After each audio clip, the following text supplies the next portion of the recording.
Welcome to another Monday Morning Pastor, where we look at something that we said or did in church yesterday and recap it and try to apply it to our daily lives. And you can probably tell by the thumbnail that we are going to talk about sex today. We talked about sex yesterday, and one of the reasons we did was because it showed up on our scripture passage yesterday. We preach through books of the Bible, as opposed to just maybe picking topics and themes. We tend to go through entire books or letters in particular of the New Testament. We do that for a couple reasons. First of all, it shows our confidence that the Bible actually has something relevant to say for our lives, but also it makes the pastor, it makes the preacher, it makes the minister cover subjects he might normally want to avoid, and sex is definitely one of them. I no more want to talk to our church about sex than I would talking to my teenagers about sex, but we should and we must, we did and we will this morning. The scripture that we looked at was from the book of 1 Thessalonians, a letter written to a large, sophisticated, educated Greek city called Thessalonica in the first century.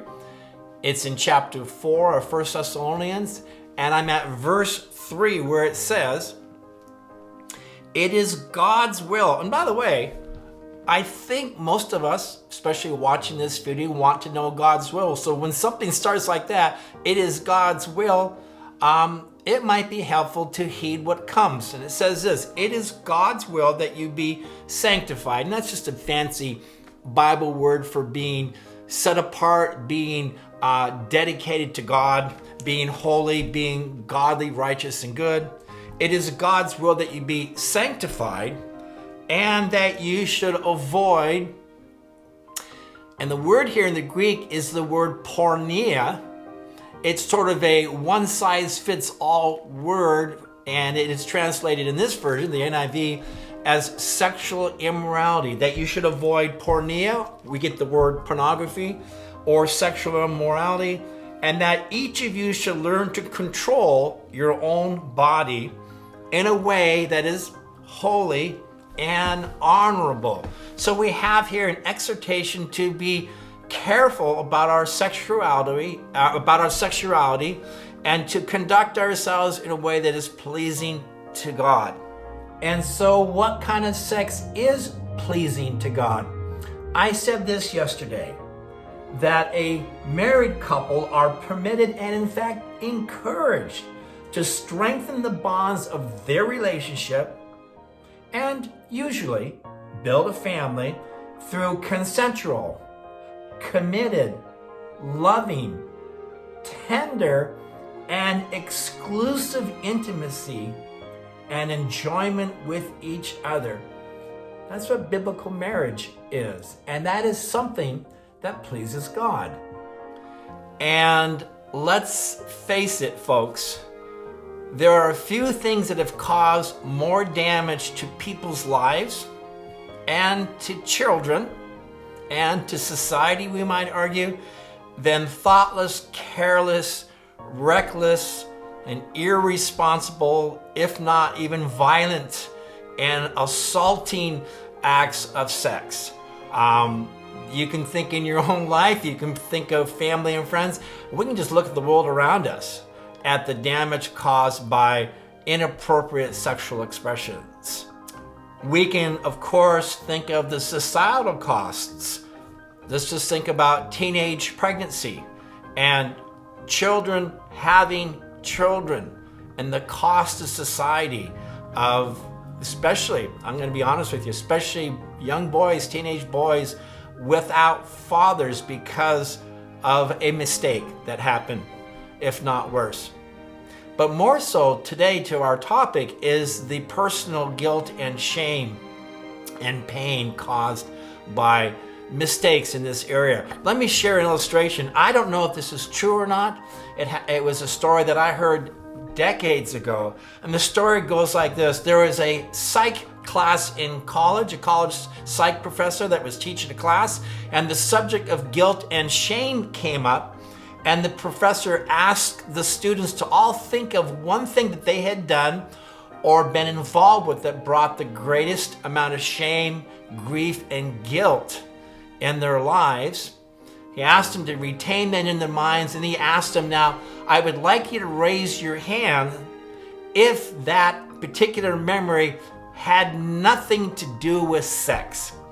If your source of pain, grief, and guilt was an act that did not involve sex, raise your hands. And as I recall the story, again, it's from memory, 2 or 3 hands went up in a classroom of 200 people. And so dealing with sexual pain and guilt and grief is a relevant subject, I think, for us and certainly for the church. As I look out on the pews, look out on the seats of people sitting there, and I'm aware of a number of things because I'm the pastor and people share with me, but I'm just also assuming, just knowing nature, that people sitting in the pews don't need to be piled on with grief and guilt. They already have plenty of grief and guilt, and that's something that we talked about a little bit yesterday.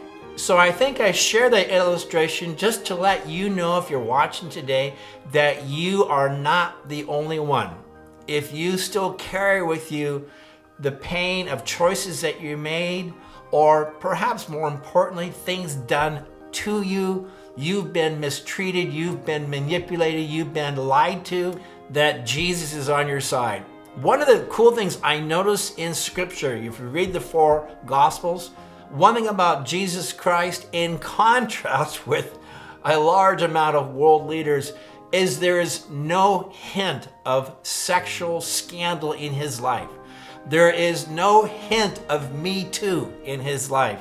You read the life of Jesus Christ, and the Bible is pretty honest and blunt about people's misbehavior, particularly men in power. The Bible mentions that all the time when people misbehave.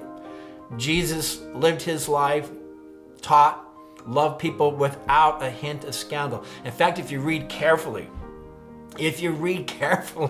you'll notice that Jesus was a defender, a friend of people who were either sexually broken or sexually misused or sexually violated.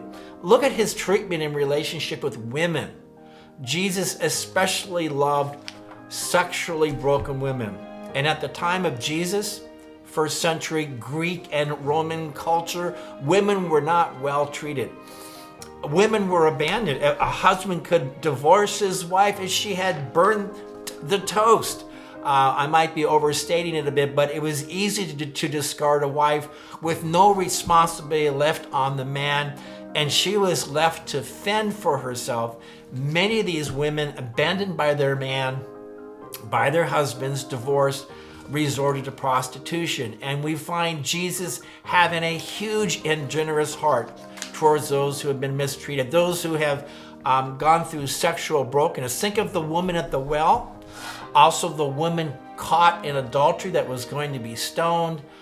Jesus was a great advocate for the sexually broken. That's what I'm trying to say. And so if you would identify with that camp, someone who has brokenness in their life in this realm of sexuality, you have a friend.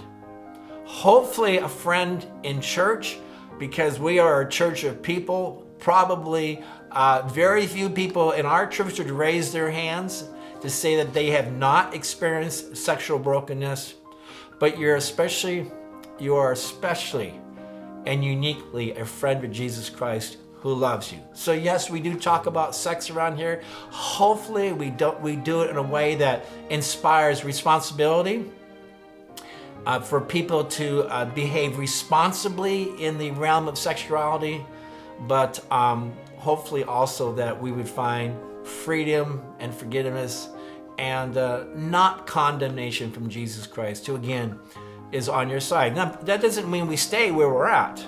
Let me be very clear that there are consequences in this area.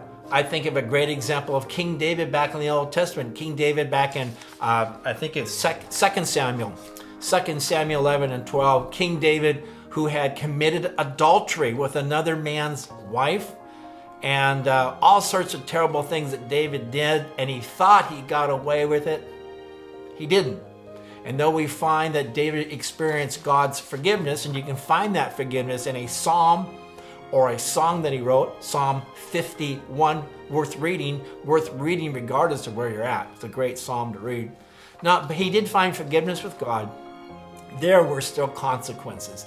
And there sometimes are consequences, but I would rather live out those consequences with Jesus in my camp than go it alone. So, you find yourself in that situation, yes, there are consequences. You probably already know about them. You're living them. There may be consequences for others involved, but you have an advocate on your side. Again, I want to repeat as loud as I can, Jesus is on the side of the sexually broken.